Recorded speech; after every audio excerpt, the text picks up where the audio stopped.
What's up, y'all? It's your boy eBay Fight Predictions, and we got some breaking news. And since I always make this promise with y'all, if I'm a little late on it, I'll give an early prediction.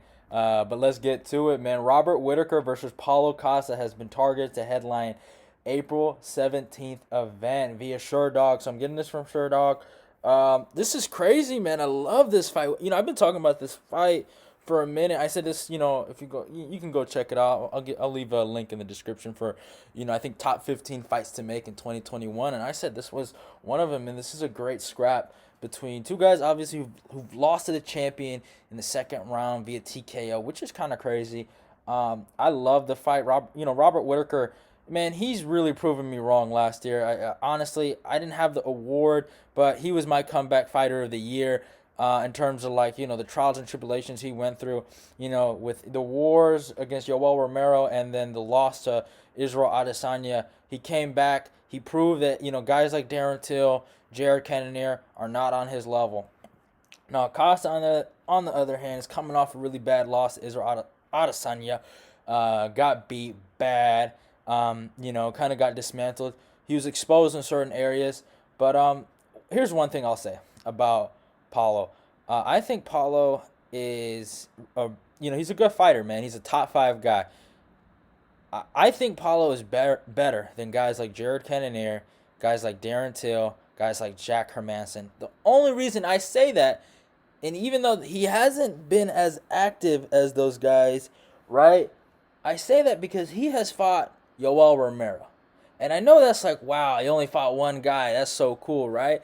But we look at what Yoel Romero was able to do to guys like Israel Adesanya, right? Whatever you want to say. In my humble opinion, I thought Yoel won that fight against Adesanya, but it was so boring. So I really don't care if he gave it to Adesanya. Um, you know, but he didn't take a lot of damage besides I guess leg kicks from Adesanya, but also Adesanya kicking his legs because Yoel did check him. He had to go to the hospital, and I'll leave a link to that article if you guys don't believe me. He had to take like I think a 6 months medical suspension or had to get surgery on his foot. But and then what Yoel did to Robert Whittaker in the second fight, I always give Robert Whittaker credit for really beating Yoel Romero in the first fight. I thought he had a phenomenal performance, and in my humble opinion, I thought Yoel Romero even beat Paulo Costa. But Paulo was able to take the punishment and stay in there and have great moments against Yoel, right? So my here's my thing about the whole entire thing, right? I think Robert is above guys like Jared Cannonier, Jack Hermanson, Darren Till, right? I really do. But I think Paulo Costa is also above those guys too. And I think if you look at the division, you look at the matchup, right? I still think Robert Whittaker has taken a lot of damage, right, in those fights against Adesanya and Yoel Romero. Guys just haven't exploited it yet. Even against Darren Till, he did get dropped. If you consider it a knockdown, it is what it is. But he got dropped in that fight. Obviously, he showed his championship heart, and he ended up pulling through and he ended up winning that fight. But, you know, I was like, oh snap! Maybe Robert's a little, he's not as good as he used to be. But against Jared Cannonier, that was like, vintage Robert Whittaker, man. He had a crazy performance in there. Everything he did in the fight, he overcame the calf kicks that Jared Cannonier was, utilizing in the first round. Threw the head kick in the third, dropped him. Then when Jared tried to hurt him, he went for the takedown. So obviously, it is what it is. This is going to be a 5 round fight. So that's one thing that kind of goes in Robert's favor. Robert, he lives for those fourth and fifth rounds, man. The guy, he has great cardio. He has great takedown defense. Only thing I don't like about Robert Whittaker is even though people consider him the most well-rounded MMA fighter in the game, he doesn't use his grappling. He's a great grappler. I think he did make the Australian freestyle wrestling Olympic team, man. And you have that ability, but you don't use it. And he's obviously a striker, and he wants to hurt guys. But if you want to win fights, you can do it. And I started to see he's kind of going back to that. Where my problem is he gets hurt and then he tries to go for takedowns. I don't even like that. But I think Paulo Costa, he's you can say whatever you want, but he's durable, man. He's a durable guy. Against Adesanya, he got hurt, but he's durable, and I don't think Robert can beat him in the first 2 rounds or knock him out like Adesanya did. I just don't see Robert being able. I think Robert has to take it to the fourth and fifth rounds, and I think Costa's gonna take this. I got Costa third round TKO. I know some people might call me crazy, but if you look at the odds right now, you look at Robert has beaten Jared and Darren Till. Darren Till is a number one contender at welterweight and beat another welterweight in Kelvin Gastelum. He hasn't really fought middleweight.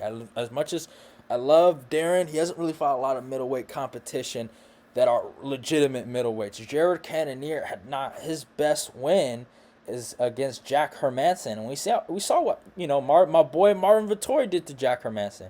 I told y'all Marvin was gonna take care of that fool, right? So you look at those wins now, it's like, oh snap, it's not as good. And it's not like Jared, for as much as I like him, he had a very quick rise as middleweight. He beat only David Branch, Anderson Silva, and by the way, an Anderson Silva that just got released, and Jack Hermanson. So it's like, his wins don't look that good.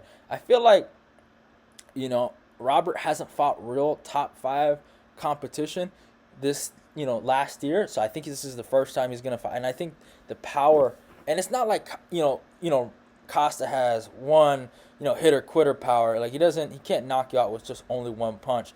It's an output thing he puts on guys. So I think the output and the pressure he's gonna put, and it's like, as much as I like Robert, he's a small guy. He was a welterweight at one point, so I think Costa's gonna use his size. He's gonna clinch up. I think I've seen a lot of his stuff on his YouTube channel. He's really trying to change his game. He's trying to get better. I think he gets this done. I think people are gonna doubt him. I think the lines are gonna be really off. I think he's gonna be a dog in this fight, and I think he might get Robert. I really do. Robert can beat him. It is a close. For me, it's a 50-50 fight, but some people might say like Robert's gonna fuck him up, and there's levels to this shit, right? So I might see that in the comments, but I think Costa he's a good fighter, man. I don't think he's a bad fighter. I think he had a bad fight with Adesanya. I think he's gonna come back. He's gonna get it done. Third round TKO. I'm going Paulo Costa. I hope you guys enjoyed the video. Don't forget to follow me on my Instagram, my Twitter. Don't forget to go click the notification button. Go click all notifications. Like, comment, subscribe, share the video so you can help the Eat, Bake, Fight Prediction Nation, right? Get it growing. Let's make this channel great again. I'm just playing. Love y'all and goodbye.